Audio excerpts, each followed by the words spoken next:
तो देखिए अभी हमने क्लासिकल कंडीशनिंग पर डिस्कशन किया कि क्लासिकल कंडीशनिंग है क्या, किसने दिया है। पावलोव जो है वो उनका जो बेसिक सब्जेक्ट है वो क्या रहा है, उसके बाद जो प्रिंसिपल्स हैं क्लासिकल कंडीशनिंग के वो क्या क्या है। तो ये सब कुछ, अगर यहाँ से कोई क्वेश्चन नहीं है तो हम आगे बढ़ते हैं। ठीक है, तो नेक्स्ट जो थ्योरी आती है जो हम पढ़ते हैं जनरली क्लासिकल कंडीशनिंग के बाद, वो है ऑपरेंट कंडीशनिंग।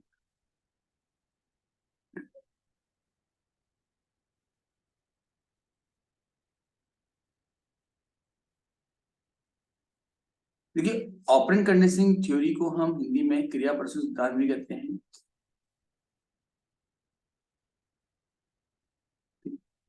और ये जो सिद्धांत दिया है ये दिया आपका बीएफ स्किनर ने।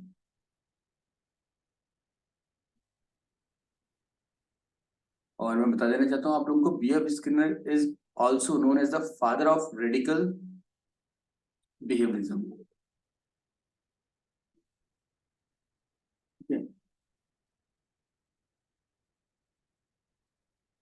रेडिकल बिहेवियरिज्म को हम कहते हैं कि और अधिक कहें कि एक तरह से व्यवहारवाद व्यवहारवाद जो कि वॉटसन द्वारा दिया गया था, उसमें और अधिक सुधार करके इन्होंने एक अपना कंसेप्ट डेवलप किया जिसको रेडिकल बिहेवियरिज्म कहते हैं। ऐसे ही और भी कई सारे नाम आएंगे, पर्पसिव बिहेवियरिज्म करके आता है आपका बाद में टॉलमिन का। ठीक है, ऐसे अलग अलग नाम आपको देखने को मिल सकते हैं। ठीक है, बट अभी हमारे काम का ये नहीं है कि रेडिकल बिहेवियरिज्म अगर आपसे नहीं पूछा था एग्जाम में कि क्या है क्या नहीं है, तो बीएफ स्किनर का नाम हम जानते हैं ऑपरेंट कंडीशनिंग के लिए, क्रिया प्रसूत सिद्धांत इन्होंने दिया है। बीएफ स्किनर से पहले जो सिद्धांत आए थे व्यवहारवाद के, वो हमेशा डिपेंडेंट थे आपके स्टिमुलस रिस्पॉन्स रिलेशनशिप पर। पहले उद्दीपन हो मतलब प्रस्तुत किया जाएगा, उस उद्दीपन के सापेक्ष कोई अनुक्रिया होगी, बस यही कुछ चल रहा था। तो इसी बीच बीएफ स्किनर ने काफी ऑब्जर्वेशन के बाद एक निर्णय लिया। उन्होंने ये कहा कि जरूरी नहीं है कि कोई भी उद्दीपन या कोई भी अनुक्रिया किसी उद्दीपन के सापेक्ष ही होती है। सुनिएगा, अच्छे से समझिएगा। अभी तक ये कहा जा रहा था, चाहे थॉर्नडाइक हैं, चाहे पावलोव है, चाहे वॉटसन है, इनके द्वारा, कि किसी भी अनुक्रिया के लिए कोई ना कोई उद्दीपन का होना अनिवार्य है, बिना किसी उद्दीपन की कोई अनुक्रिया होती ही नहीं। लेकिन बीएफ स्किनर का ये मानना था कि कुछ ऐसी अनुक्रियाएं भी होती हैं जो स्वतः होने लगती हैं, जिनके पीछे कोई उद्दीपन होना आवश्यक नहीं है। जैसे आप बैठे हुए हैं, अचानक से आप पैर हिलाने लगते हैं, तो ये बैठे बैठे पैर हिलाना क्या है, इसके पीछे कोई उद्दीपन थोड़ी है। कोई उद्दीपन का मतलब कि इंटेंशनली आपने कुछ किया। ठीक है, आपने कोई इंटेंशनली थोड़ी किया, वो अपने आप ही हो गया आपसे। चलते फिरते आप हाथ हिलाने लगते हैं। ठीक है, चलते फिरते सामने पत्थर आया, उस पत्थर में पैर मारा आपने, वो अनइंटेंशनली है, उसके पीछे कोई रीजन नहीं है आपको करने का। तो ऐसी कई सारी क्रियाएं हमारे जीवन में होती हैं, और वास्तव में आप अनुभव करेंगे तो ऐसी क्रियाएं आपको देखने को मिल भी जाएंगी। ठीक है, तो यहाँ पर दो तरह के इन्होंने बिहेवियर समझाए। एक बताया इन्होंने illicit behaviour, elicited behaviour.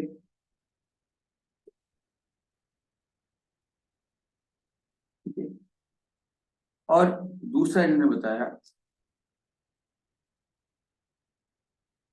Emitted behaviour. Illicit behaviour जिसको हम रिस्पोंडेंट बिहेवियर भी कहते हैं। ठीक है,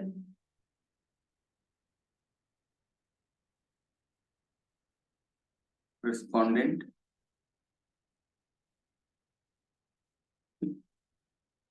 और इलिसिट बिहेवियर इसको हम ऑपरेंट बिहेवियर। दोनों ही टर्म्स में लिखवा दे रहा हूं आप लोगों को, ताकि अगर एग्जाम में कोई भी एक आ जाए तो आप कम से कम उसको पहचान सकें। ठीक है, तो ये रिस्पोंडेंट बिहेवियर है, इलिसिट बिहेवियर, ये है ऑपरेंट बिहेवियर। अब मैं रिस्पोंडेंट बिहेवियर और ऑपरेंट बिहेवियर बोलता हूं तो आपको पिक्चर क्लियर हो जाती है। लेकिन वहीं पर अगर इलिसिट बिहेवियर और एमिटेड बिहेवियर कहा जाएगा तो कंफ्यूजन हो सकता है क्योंकि वो हमने उतना पढ़ा नहीं है और इनका लिटरल मीनिंग हमको पता भी नहीं। सीधी सी बात तो ये है, रिस्पोंडेंट का लिटरल मीनिंग हमको पता है कोई रिस्पॉन्स करना, ऑपरेंट का लिटरल मीनिंग हमको पता है ऑपरेट करना, सिंपल सी बात है। तो ऑपरेंट एंड रिस्पोंडेंट के बीच में डिफरेंस आप क्लियर कर सकते हो, बट इलिसिट और इमीडिएट के बीच में नहीं कर सकते, इसलिए इसको आप थोड़ा सा कंफर्म कर लीजिएगा, याद रख लीजिएगा। तो रिस्पोंडेंट बिहेवियर क्या है ना? What is respondent behaviour? It is the behaviour which always comes against any stimulus. एक ऐसा व्यवहार जो सदैव किसी उद्दीपन के सापेक्ष ही आता है, वो आपका कहलाता है रिस्पोंडेंट बिहेवियर। ठीक है, यानी यहां पर पहले स्टिमुलस आएगा, उसके बाद ही कोई रिस्पॉन्स आएगा। ये है आपका रिस्पोंडेंट। रिस्पॉन्स में आया ना, ये इस स्टिमुलस के रिस्पॉन्स में आपको देखने को मिला, प्रत्युत्तर में देखने को मिला आपको। ऑपरेंट का एक रिस्पॉन्स आया, ठीक है, उसको हम चाह रहे हैं कि रिस्पॉन्स बार बार आए। कोई एक रिस्पॉन्स आया बहुत, ठीक है, एक रिस्पॉन्स ऐसा आया जिसको हम चाह रहे हैं कि वो बार बार क्या हो, आता रहे। तो हम इसको ऑपरेट करना चाह रहे हैं, इसको ऑपरेट करने के लिए हमको एक स्टिमुलस चाहिए होगा। तो हम देखेंगे कि ये रिस्पॉन्स किस स्टिमुलस के अगेंस्ट आया था, ठीक है। फिर हम कंफर्म करेंगे दोबारा से वो स्टिमुलस को रख करके और देखेंगे वही रिस्पॉन्स आ रहा है या नहीं आ रहा है। और अगर वही रिस्पॉन्स आ रहा है तो हम फिर बार बार उस रिस्पॉन्स को क्या करेंगे, कंटिन्यू करने की कोशिश करेंगे। तो इलिसिट बिहेवियर समझाने की आवश्यकता नहीं है। रिस्पोंडेंट बिहेवियर तो अभी हमने जो थॉर्नडाइक की बात की, हमने वहां पर ये कहा कि बिल्ली के सामने जैसे ही मछली का टुकड़ा आया तो वो छटपटा करके बाहर आने लगे। नहीं, मछली का टुकड़ा उसके लिए स्टिमुलस है और उसके लिए बाहर आने की छटपटाहट रिस्पॉन्स। कुत्ते के सामने मीट का टुकड़ा आया और मुंह से लार टपकी, तो जो मीट का टुकड़ा है वो स्टिमुलस है, ठीक है, और उसके सापेक्ष रिस्पोंडेंट बिहेवियर यानी कि लार का टपकना। बेल की साउंड की वजह से लार टपक रही है, तो बेल की साउंड क्या है, स्टिमुलस है, चाहे वो अनकंडीशनल ही क्यों ना हो, सॉरी चाहे वो कंडीशन ही क्यों ना हो, ठीक है। तो बेल की साउंड स्टिमुलस है, उसकी वजह से जो रिस्पॉन्स आ रहा है रिस्पोंडेंट बिहेवियर, दैट इज, है ना, सेलिब्रेशन। बट ऑपरेंट बिहेवियर थोड़ा डिफरेंट होता है। इसको हम ऐसे समझ सकते हैं कि एक बच्चा जब जब पढ़ने बैठता है और आप चाहते हैं वो पढ़ाई करे, जब जब पढ़ने बैठता है तो आप उसको चॉकलेट देते हैं। बच्चे को चॉकलेट पसंद है, तो याद रखिए कि आपने पहले चॉकलेट नहीं दी थी, या आप ये कहें कि वो चॉकलेट ली उसने तब पढ़ने बैठा, ऐसा नहीं। वो पहले पढ़ने बैठा था, वो रिस्पॉन्स था उसका पढ़ने बैठना। मन किया उसका, दिन भर घूम रहा था, उसका मन किया चलो यार पढ़ने बैठ जाते हैं, ऐसे ही बैठ जाते हैं, मतलब कोई पीछे रीजन नहीं उसकी, बैठ गया वो, तो रिस्पॉन्स हो गया, पहले रिस्पॉन्स हो गया। अब आपने एक स्टिमुलस प्रेजेंट किया, चॉकलेट, आपने चॉकलेट दे दी, अब वो समझ गया कि मैं पढ़ने बैठ रहा हूं तो चॉकलेट मिल रही है, ठीक है। तो अब वो चॉकलेट जो है उसको बार बार पढ़ने बैठने के लिए मजबूर करेगी। जब जब वो चॉकलेट चाहेगा पढ़ने बैठ जाएगा, वो बोलेगा पढ़ने बैठता हूँ चॉकलेट मिल जाएगी। इसी तरह से एक आम दिनचर्या में हमारे घर में जब कोई मेहमान आता है तो आपने देखा होगा, छोटे बच्चों में अगर इसको आप ऑब्जर्व करें तो आप ये अच्छा अनुभव ले सकते हैं कि अगर माना 4-5 अलग अलग रिश्तेदार आपके घर में आते हैं तो बच्चा सभी को नमस्कार प्रणाम वगैरह जो हमारे वहां सिखाया जाता है, संस्कार दिए जाते हैं, वो करता है। तो एक व्यक्ति आपके रिश्तेदारों में ऐसा है जो हमेशा बच्चे के लिए उसकी फेवरेट चॉकलेट या उसकी फेवरेट स्वीट या उसके लिए गिफ्ट लेकर के आता है हमेशा। तो आप देखिएगा कि उस व्यक्ति के साथ बच्चे का जो मिलने का एक तरीका होगा, एक एनर्जी होगी, वो डिफरेंट होगी। और जो लोग कुछ लाते ही नहीं है बच्चे के लिए, उनके साथ मिलने की एनर्जी डिफरेंट होगी। ऐसा होता नहीं होता, बताओ। जी सर। Yes sir. तो ये भी क्या है, जब फर्स्ट टाइम बच्चे ने उस व्यक्ति के पैर छुए होंगे, उसको थोड़ी पता होगा कि वो चॉकलेट ला रहा है मान लिए या फिर गिफ्ट ला रहा है। उसने तो वैसे ही पैर छुए जैसे आपने सिखाया था कि भैया कोई आता तो पैर छूने होते हैं, तो उठा मजबूरी पैर छुए, लेकिन जब उसको गिफ्ट मिला, चॉकलेट मिली, खुश हो गया। फिर दोबारा वो व्यक्ति आया, उसने फिर से वैसे ही पैर छुए, फिर गिफ्ट मिला चॉकलेट, तो समझ गया यार कि ये बंदा जो है वो बार बार लेके आता है। तो जब अगली बार जब वो आएगा तो बच्चा पूरी एनर्जी के साथ दौड़ भाग करके उसको वेलकम करने पहुंच जाएगा। तो ये क्या है आपका ऑपरेंट बिहेवियर। क्लियर हो गया? हेलो, वैसे क्लियर था ये आप लोगों को पहले से, कुछ नया नहीं था, बट फिर भी। तो ये जो इलिसिट बिहेवियर और एमिटेड बिहेवियर का जो कंसेप्ट है, इसके बाद बहुत फेमस कंसेप्ट दिया है जो स्किनर ने, हालांकि कंसेप्ट तो आपका वो क्लार्क हल द्वारा दिया गया है, इसको बोलते हैं रेनफोर्समेंट।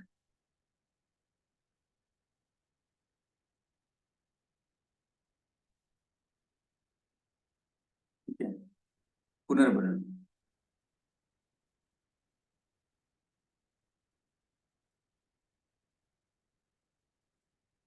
तो पुनर्भरण कितने प्रकार के होते हैं, तो इसका आंसर है आपके पास कि एक होता है आपका पॉजिटिव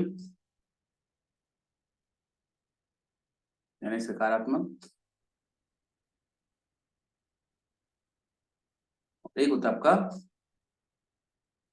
नेगेटिव यानी नकारात्मक।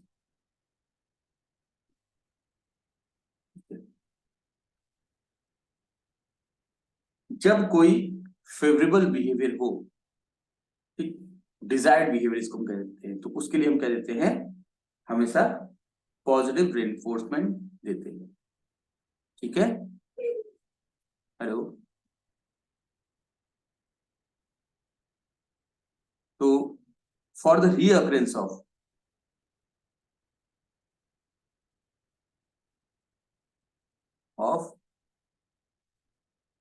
डिजायर्ड बिहेवियर,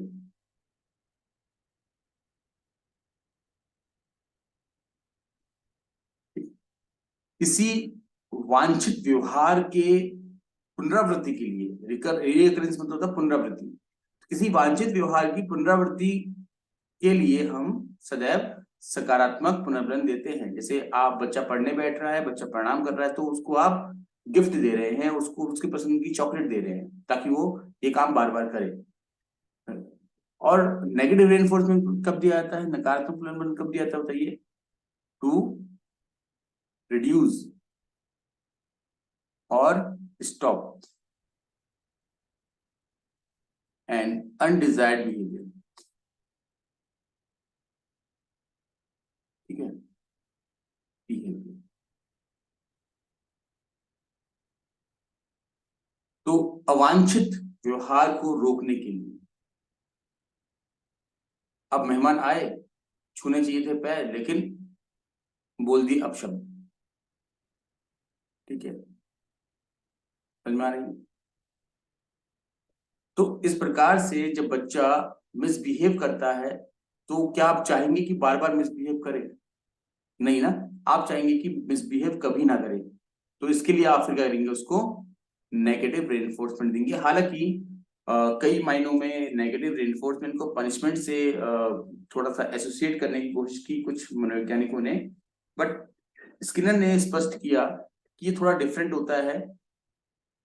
मतलब कि अगर हम बात करें what is difference between punishment and negative reinforcement, तो वो ये है कि पनिशमेंट में कहीं ना कहीं बच्चे को फिजिकली हर्ट किया जाता है, शारीरिक रूप से उसको दंडित किया जाता है, चोट पहुंचाई जाती है, तो वो पनिशमेंट कहलाता है। बट नेगेटिव रेनफोर्समेंट ये कहते हैं कि बच्चे को दंड नहीं दिया जाता, मतलब कि शारीरिक दंड नहीं दिया जाता, बल्कि उसको जो चीजें पसंद हैं उन चीजों को कुछ समय के लिए उससे दूर कर दिया जाता है। सपोज कि बच्चे को साइकिल चलाना बहुत पसंद है, आपने साइकिल दिया हुआ था नया नया, तो अब आपने बोला कि भाई तूने अच्छा बिहेव नहीं किया है गेस्ट के साथ, अब 4-5 दिन के लिए तेरी साइकिल बंद है। ठीक है, तो आपने मारा पीटा कुछ भी नहीं, आपने बस उसकी साइकिल बंद कर दी। हालांकि मुझे लगता है कहीं ना कहीं ये फिर मेंटल हेरेसमेंट हो जाता है, मेंटली तो हर्ट कर ही दे रहे हैं बच्चे को हम, तो कोई ज्यादा अंतर नहीं है फिजिकल हर्ट और मेंटल हर्ट करने में, बट फिर भी जो ये कह रहे हैं उसको मानना ही पड़ेगा। ठीक है ना, तो इस प्रकार से। या फिर जब बच्चे ने कुछ ऐसा बिहेव किया, तो आपने बच्चे से बोला कि अब तेरे फ्रेंड्स के साथ जाना बंद, तो आपने कुछ उसको हर्ट नहीं किया, बट फ्रेंड्स के जाना बंद कर दिया, तो जो वो चाहता है, जो उसको सबसे ज्यादा पसंद है, वो उससे छीन लिया जाए, तो वो नेगेटिव रेनफोर्समेंट कहलाता है इस प्रकार से। और ऐसा करने पर बच्चा जो अनडिजायरेबल बिहेवियर उसका है, उसको कहीं ना कहीं थोड़ा कम करने की कोशिश करता है, एटलीस्ट आपके सामने तो नहीं करेगा। इसके बाद फिर स्किनर ने दिए हैं शेड्यूल्स ऑफ रेनफोर्समेंट।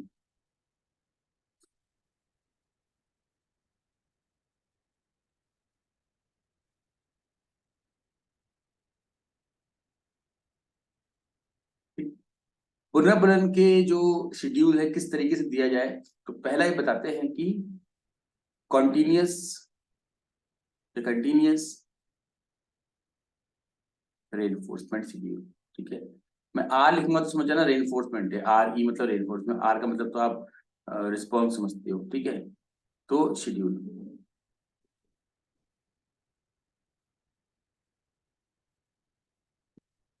सेकेंड ही कहते हैं कि फिक्स्ड इंटरवल। थर्ड ही कहते हैं फिक्स्ड रेशियो। एंड फोर्थ ये बोलते हैं वेरिएबल। ठीक है, मतलब निरंतर, हिंदी में इसको बोले तो। दूसरा फिक्स क्या बोलते हैं हम, निश्चित, निश्चित अंतराल। रेशियो क्या बोलते हैं, अनुपात। ठीक है, तो निश्चित अनुपात।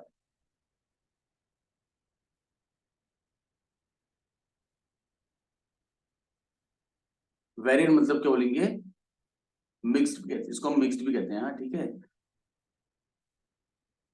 ठीक है, तो चर बोलते हैं वेरिएबल को ऐसे हम।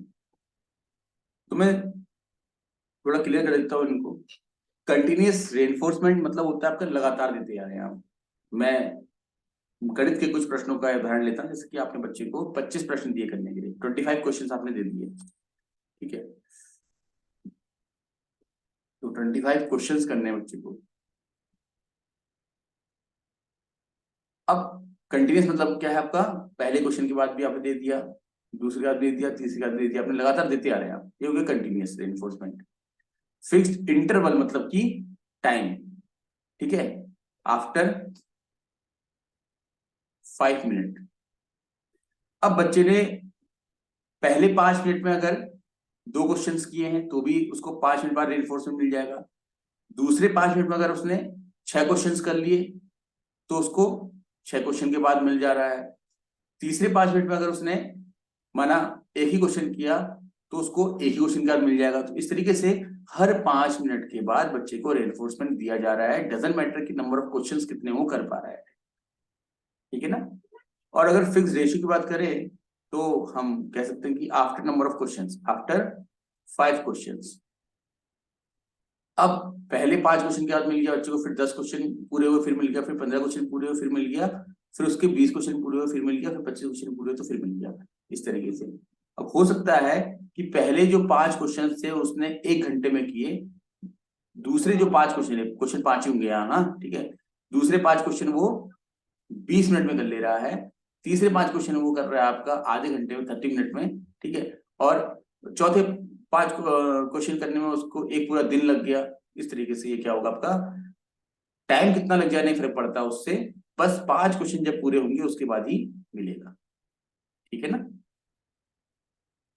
और फिर आता है वेरिएबल। वेरिएबल में क्या होता है, कुछ निश्चित नहीं होता, कभी आप 2 क्वेश्चन के बाद दे देते हैं चाहे 2 क्वेश्चन उसने 1 घंटे में किया हो, कभी आप 3 क्वेश्चन के बाद दे दे रहे हैं चाहे क्वेश्चन 3 क्वेश्चन उसने 2 दिन में किए हो। ठीक है, फर्क नहीं पड़ता इससे।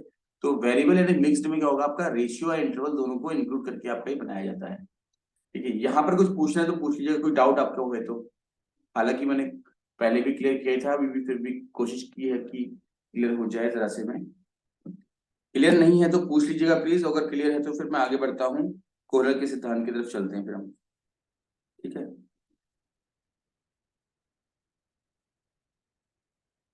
हेलो।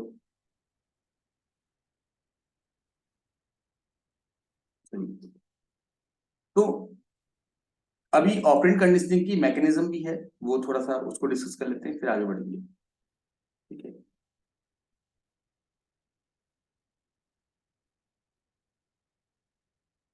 मैकेनिज्म, ठीक है, ऑफ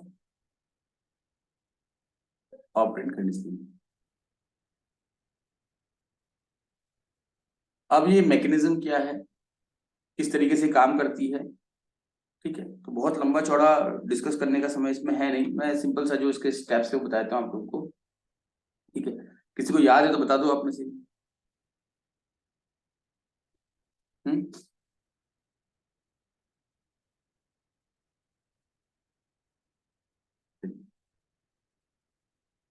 सबसे पहले होता है आपका shaping.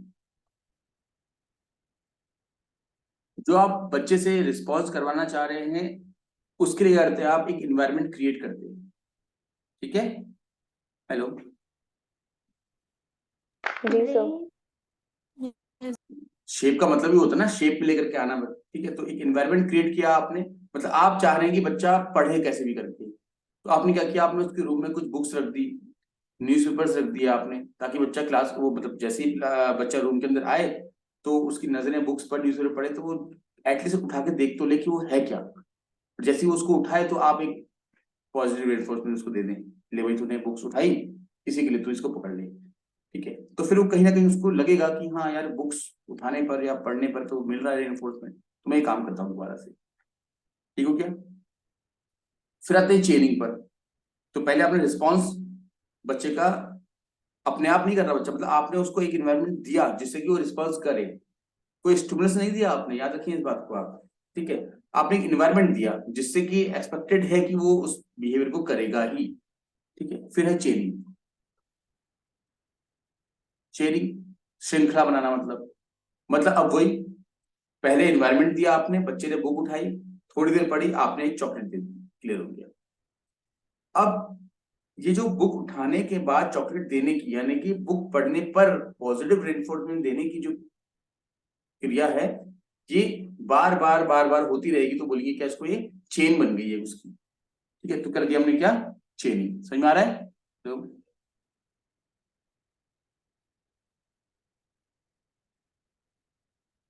Hello,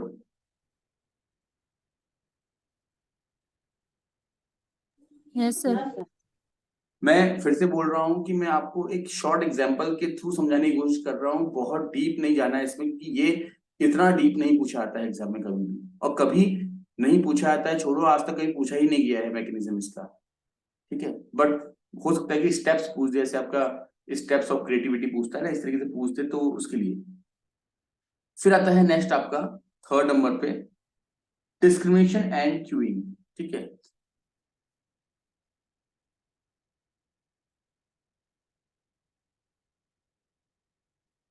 and QUEING, queuing. And then last आता है इसके बाद जनरलाइजेशन। तो डिस्क्रिमिनेशन एंड क्यूइंग में क्या है कि यहाँ पर बच्चा बहुत सारे और भी रिस्पॉन्सेस करेगा, बट उसको उन रिस्पॉन्सेस के लिए कोई एज सच पॉजिटिव रेनफोर्समेंट नहीं मिल रहा होगा। ठीक है, सिर्फ एक ही रिस्पॉन्स के लिए उसको पॉजिटिव रेनफोर्समेंट मिल रहा होगा, जिसको वो फिर आइडेंटिफाई करेगा। दिन भर की बहुत सारी क्रियाओं में से एक क्रिया ऐसी थी पढ़ने की, इस पर उसको चॉकलेट मिली, बाकी पर नहीं मिली उसको, तो उसको वो आइडेंटिफाई करने लगेगा, और इस तरह से वो क्या करेगा, फिर बाद में जनरलाइज कर लेगा कि किस तरीके से मुझे क्या क्रिया करनी है जिस पर मुझे शाबाशी या फिर पॉजिटिव रेनफोर्समेंट मिलता है, और क्या ऐसा है जो करने पर मुझे नेगेटिव रेनफोर्समेंट मिलता है, वो मैं ना करूं। तो ये चीजें हैं। तो मैकेनिज्म ऑफ ऑपरेंट कंडीशनिंग में सिर्फ आप ये स्टेप्स याद कर लीजिए कि शेपिंग, चेनिंग, डिस्क्रिमिनेशन और लास्ट जनरलाइजेशन। हिंदी में लिखिए इसको, लिखना चाहे तो आप। शेपिंग को क्या कहते हैं, हम उसको थोड़ा बता दीजिए।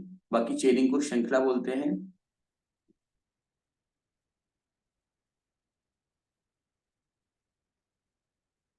ठीक है, और डिस्क्रिमिनेशन बोलते हैं विभेदीकरण,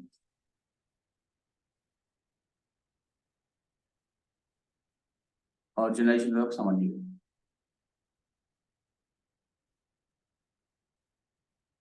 ठीक है, शेपिंग का देख लीजिए हिंदी में क्या है, उसको लिख लीजिएगा।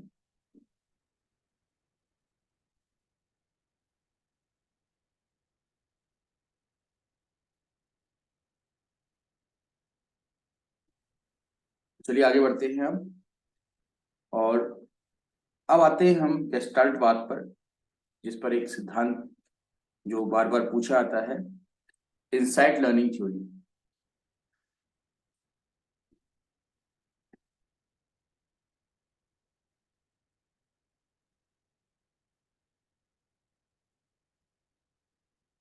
इंसाइटफुल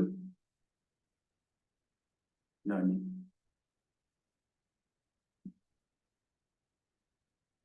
सूझ का सिद्धांत या सूझ द्वारा अधिगम का सिद्धांत, ये इसको हम कह सकते हैं पूरा। मैं डायरेक्ट आता हूं, इसका जो की कंसेप्ट है उस पर। ग्रुपिंग की थोड़ा सा इंपॉर्टेंट पॉइंट है, समूहीकरण से हम बोलेंगे।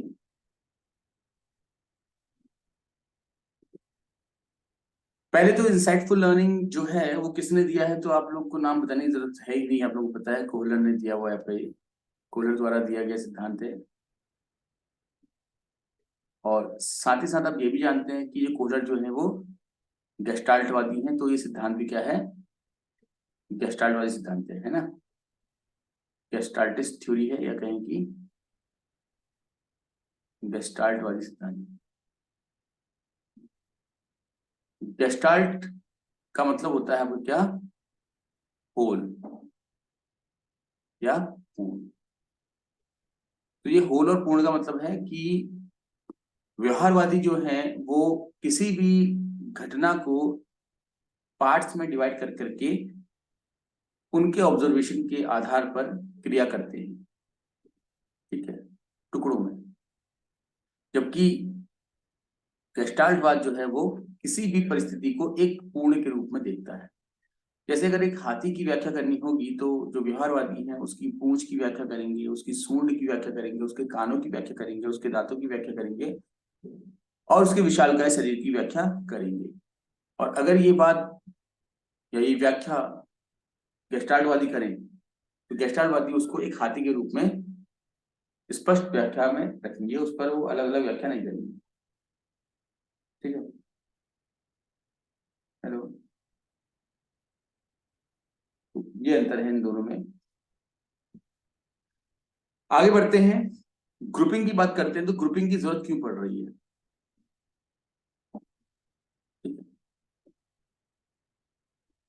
इंसाइटफुल लर्निंग में कोहलर ने समझाने की कोशिश की है कि अगर कोई भी समस्या, कोई भी परिस्थिति ऐसी आती है जिसको हमने पूर्वगत यानी कि पहले कभी अनुभव किया हो, ठीक है, तो उस नवीन परिस्थिति को हम अपने पूर्वगत अनुभव के आधार पर समझते हुए समाधान की तरफ आसानी से पहुंच सकते हैं, जिसमें हमें कोई त्रुटि करने की आवश्यकता नहीं पड़ेगी, ठीक है। तो कोई भी ऐसी सिचुएशन जो आपने पहले कभी एक्सपीरियंस की हो उसको आप इजीली एडजस्ट कर लोगे, इजीली डील कर लोगे, इजीली सॉल्व कर लोगे। तो जो दो सिचुएशन है, एक पहले की और एक अब नई सिचुएशन, उनके बीच में कुछ सिमिलैरिटीज तो होनी ही चाहिए ना, क्यों, बोलो हाँ है ना, तभी तो हम कह सकते हैं कि एक जैसी हैं, हाँ है ना, Yes, बताइए। sir. हाँ, तो उन सिमिलैरिटीज को ही डिफाइन करने के लिए ना ग्रुपिंग बोली है। ग्रुपिंग मतलब कि सिचुएशन 1 और सिचुएशन 2, ठीक है, इन दोनों को अगर हम ग्रुपिंग कर पाएंगे तभी जाकर के हम अपनी सूझ का प्रयोग कर सकते हैं। यानी कि ये पहले की सिचुएशन है जिसका हमने अनुभव किया है, और अभी बाद की सिचुएशन जिस पर हम इन अनुभवों का प्रयोग करने जा रहे हैं। तो ये दोनों एक ही ग्रुप की होनी चाहिए तभी हो पाएगा, ऐसा ही कह रहे हैं। तो ये ग्रुपिंग का आधार बताया है कोहलर ने, उस आधार को ही हम समझ लेते हैं, ठीक है। तो ही फिर ये जो थ्योरी है वो आधा हमारा कंप्लीट हो जाता है। ग्रुपिंग के इन्होंने बेसिकली 4 फैक्टर्स बताए हैं। पहला होता है आपका प्रॉक्सिमिटी, जिसको हम समीपस्थता भी कहते हैं, निकटता भी कहते हैं, ठीक है। दूसरा होता है सिमिलैरिटी, जिसको हम बोलते हैं समानता। तीसरा होता है क्लोजर, है ना, जिसको बोलते हैं पूर्णता, कुछ और नाम भी लिखा रहता है कई अलग बुक्स में। फिर होता है सिंप्लिसिटी यानी कि सरलता। अब इनको 1 बाय 1 समझ लेते हैं, 1 2 3 4। अगर दो सिचुएशन बिल्कुल एक जैसी हो जाए तो हम कहेंगे कि दोनों क्या है, प्रॉक्सिमल है। ठीक है,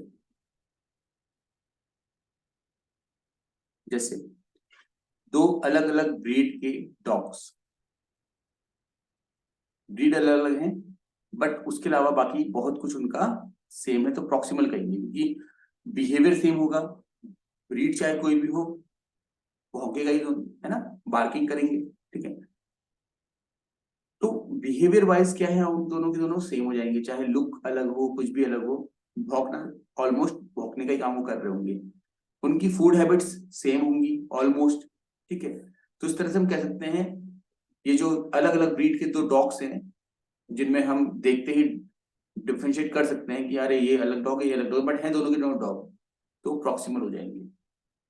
ठीक है, प्रॉक्सिमिटी कहलाएगी वो आपकी, जितनी ज्यादा नियरनेस हो, जितनी ज्यादा नजदीकता हो उनकी गुणों में, जितने अधिक गुण मिलते हैं उनको हम प्रॉक्सिमिटी कहेंगे। ठीक है, तो समझ में आ रहा है। फिर यस सर। सिमिलैरिटी की बात करते हैं।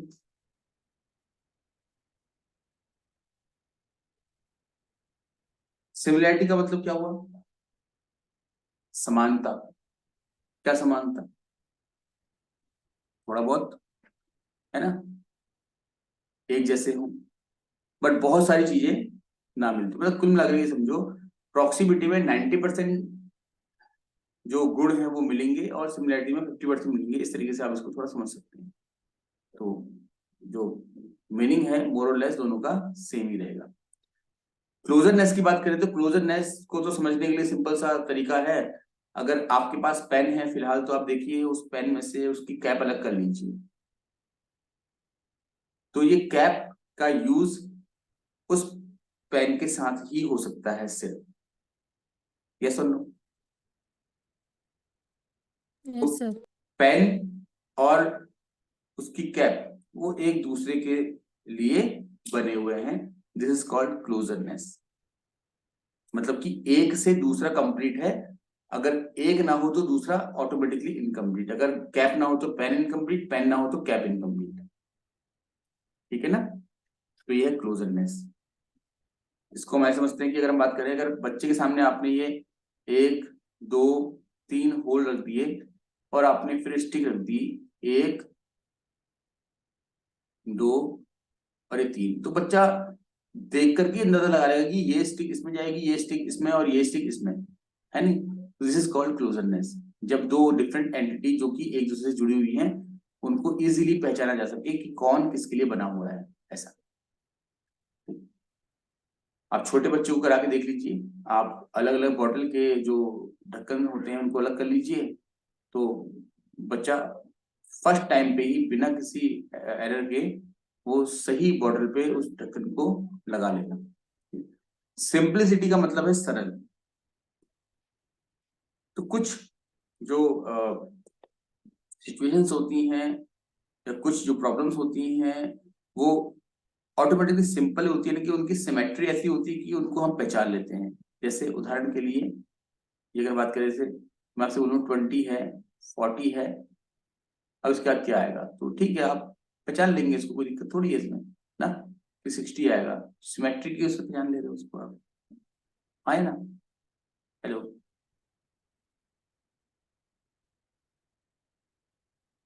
Yes sir. तो ये है आपका ग्रुपिंग के जो चार फैक्टर्स हैं, जो कि थोड़ा सा मुझे लगता है कि पूछे जाने चाहिए एग्जाम में, क्योंकि यही इनकी थ्योरी का मेन सार है। बाकी तो इनके दो सिद्धांत और दो एक्सपेरिमेंट है, वो एक्सपेरिमेंट आप लोगों को बताने की जरूरत है नहीं, पता ही आप लोगों को। इसके बाद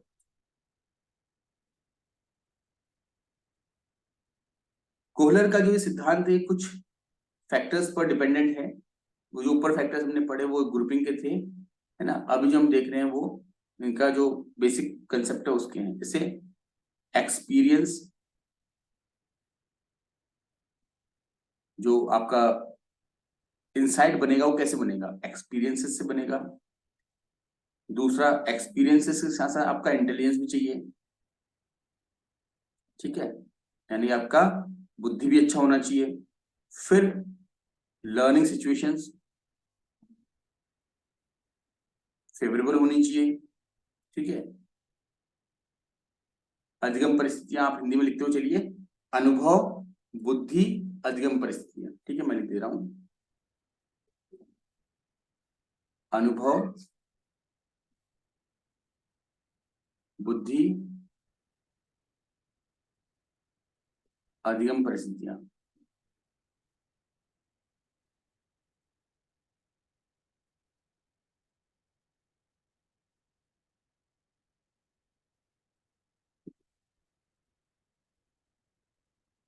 उसके बाद भाई आपके पास अनुभव है, आपके पास बुद्धि है, उसके बाद सिचुएशन भी फेवरेबल है आपकी, फिर क्या करना होगा आपको? एफर्ट्स तो लगाने ही पड़ेंगे ना।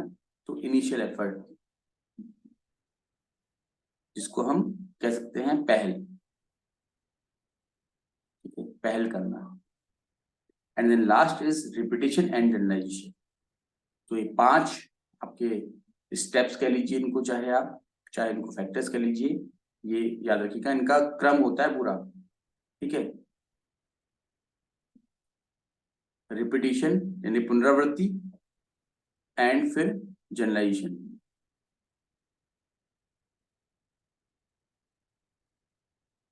ठीक है, यानी पुनरावृत्ति एवं सामान्यीकरण। तो पहल किया आपने, उसके बाद जो भी आपने पहल की थी उसको आपने क्या बार बार रिपीट किया, और उससे फिर आपका जो सामान्यीकरण है वो अपने आप ऑटोमेटिकली बन जाता है,